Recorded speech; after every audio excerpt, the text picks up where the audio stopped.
Hi makers! In this video we will continue the space helmet that we got started with in the first part. If you haven't seen that, I recommend you to do so. Let's get making.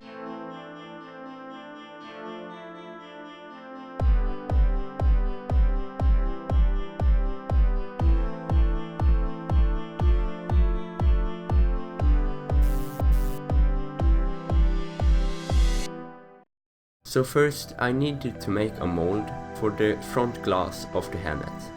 This will be made out of plexiglass, and I chose wood as the frame of the mold.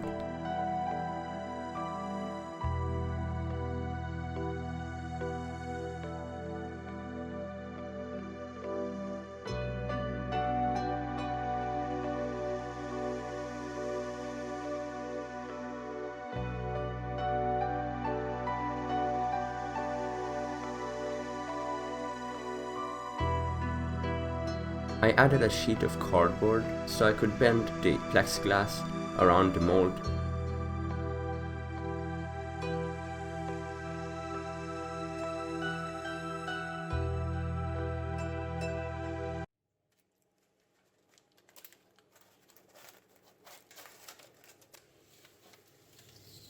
Not as satisfying as I hoped. Anyway, put it into the oven at 200 degrees Celsius around 10 to 15 minutes. When you take it out, it will be pliable and it will be extremely hot, so be careful. To bend it around, I initially used my hands, but it was too hot, so I used a pair of kitchen gloves as well. When it had hardened up, I covered the entirety of it with masking tape and began to trim off the edges.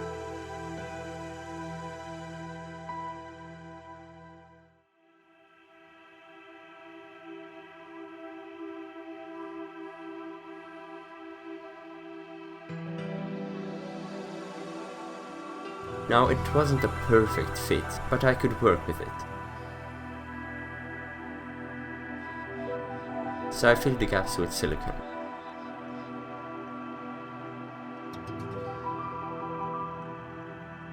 After the silicone has cured, I glued some of this black fleece to the inside.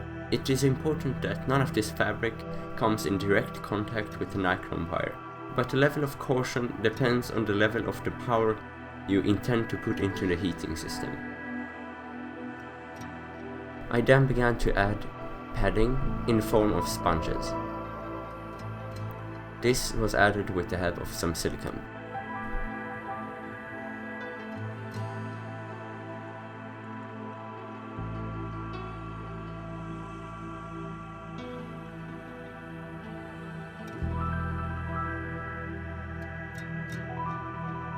I used a cushion as the innermost material, and this was also applied with silicone.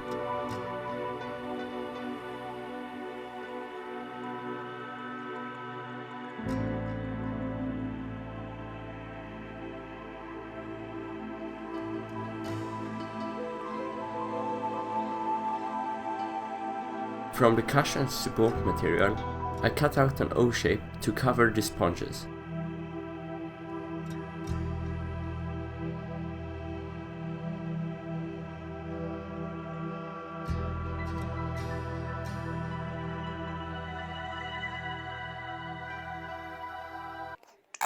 Oof, that was bad. Anyway, so I mixed a color which was similar to that backing material, and I used it to cover up the exposed white edges. So this was a really stupid mistake of me, but yeah, I decided to remove the mold, and it was initially a good idea because I wanted some other paint on it, and I didn't want the cardboard on the top. But it was extremely hard to remove, so if you proceed with this project, then be sure to use mold release or just leave the cardboard on.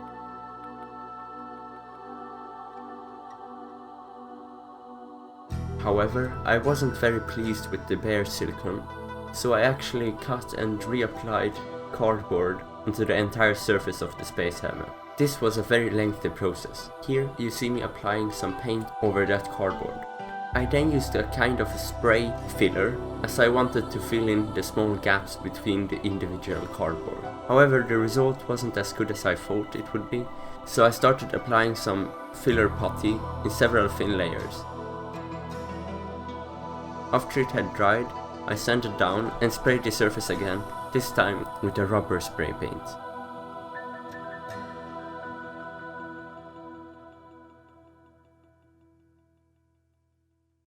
Now let's get started with the electronics. First up are the battery modules. The cases for these were 3D printed. I used a total of 6 lithium-ion batteries, 3 for each module, along with 3 5-volt charger modules for each module, which will be able to charge each individual cell. I also got 3 diodes and a 3S battery management system, although later discovered with the wrong specifications. I ended up not using them, which isn't really optimal. Nevertheless, I taped them in this triangular shape and connected all the negatives together and soldered a pair of wires to them. I soldered the diodes to the positive sides. Be sure that the side with the markings faces outward. The diode's ends were connected together with a wire, and I soldered wires directly to the positive terminals as well. Next, I connected the charger port's input terminals together and soldered a pair of wires to them, which we later connect to our USB charger. All the output negatives were also connected together. Then, I soldered each individual wire to the 3 positive inputs and connected one of the negatives to the module's negative output. The remaining wires were routed out of the box. So, after checking with my 5-volt power supply that everything worked, I secured the display piece and printed the end cap with glue. When the glue had dried, I painted them black. The next step was to glue them to the helmet, and this was done with some silicone while making sure the centerpiece could fit in between.